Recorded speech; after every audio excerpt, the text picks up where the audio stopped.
इस वक्त हमारे साथ हैं चंद्रशेखर जी, जो आज़ाद समाज पार्टी के राष्ट्रीय अध्यक्ष और नगीना से सांसद हैं। अपने साथियों के साथ वो इस वक्त संसद के अंदर मौजूद हैं। चंद्रशेखर जी, आज आपने शपथ ली है संसद सदस्य के तौर पर, क्या प्रण लिया आपने? देखिए, मैंने पढ़ लिया है कि बहुजन महापुरुषों का सपना अधूरा है। इस देश में अभी भी समता, समानता, बंधुत्व, भाईचारा नहीं आया है। जाति धर्म के नाम पर अन्याय अत्याचार होता है। अभी भी रोटी कपड़ा मकान की व्यवस्था सब लोगों के लिए नहीं हुई। आज भी हमारे लोग सड़कों पे सोते हैं, भूखे सोते हैं, बिना छत के सोते हैं, कोई पूछने वाला नहीं।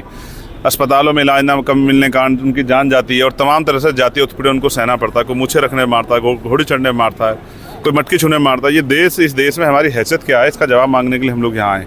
और जब भी पार्लियामेंट चलेगा, हम अपने लोगों के हितों के लिए बोलेंगे। हम पूछेंगे उनसे प्रमोशन रिजर्वेशन सरकार कब देगी।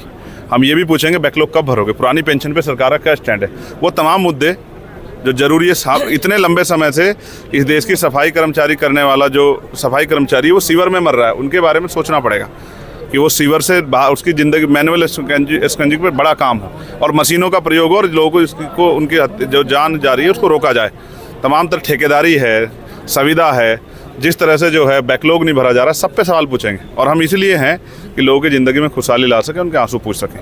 मैं गांव में रहता हूं सर, और जिस लोकसभा से मैं चुन के आया वो इंटीरियल है सारा। आप विश्वास करोगे कि खाने के लिए रोटी नहीं है, पहनने के लिए कपड़ा नहीं है, सर ढकने के लिए छत नहीं है। मेहनत मजदूरी करना पड़ता है, भट्टों में जाना पड़ता है, कोल्लू में जाना पड़ता है, ईंटें उठानी पड़ती है, सर पे शोषण होता है सर, कोई पूछने वाला नहीं।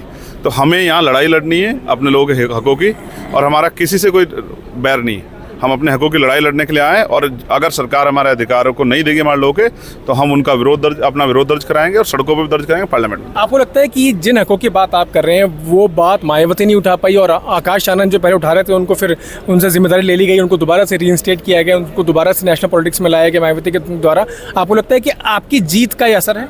देखिए, मैं सिर्फ इतना कहता हूँ, पार्लियामेंट में जो है आवाज़ उठाने के लिए हम लोग हैं। पार्लियामेंट में हम अपनी जिम्मेदारी अदा करेंगे। बाहर जो है वो उस पॉलिटिक्स को बाहर लीडर स्तर पर देखेंगे। एक आखिरी प्रश्न, नीट पर आपका क्या स्टैंड रहेगा पार्लियामेंट के अंदर भी? बिल्कुल स्पष्ट कह रहा हूँ, नीट का जो पेपर है, जो बच्चों में बहुत जो है नकारात्मकता आई है, नीट का पेपर जो है दोबारा होना चाहिए। और किसी पेपर में, पेपर एक राष्ट्रीय स्तर की समस्या होगी, पेपर में जो लीक है पेपर का और घोटाले हो रहे हैं, उसको बंद करना चाहिए।